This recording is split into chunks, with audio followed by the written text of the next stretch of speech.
বিসমিল্লাহির রহমানির রহিম। শুভ শুভ শুভ দিন, আওয়ামী লীগের জন্মদিন। এই কথাটা আমরা করতে চেয়েছিলাম আওয়ামী লীগ অফিসে। যাই হোক, আল্লাহ আমাদের ধৈর্য দিয়েছে।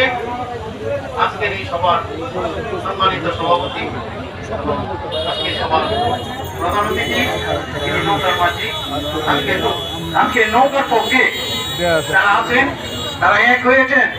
আমি মনে করি এটা একটা পরীক্ষা, কারণ এই পরীক্ষাতে আমরা পাস করেছি। আমরা যারা নৌকা করেছি, আমরা যারা আওয়ামী লীগ করি, আমরা যারা বঙ্গবন্ধুকে ভালোবাসি, আমরা সবাই এক হয়েছি।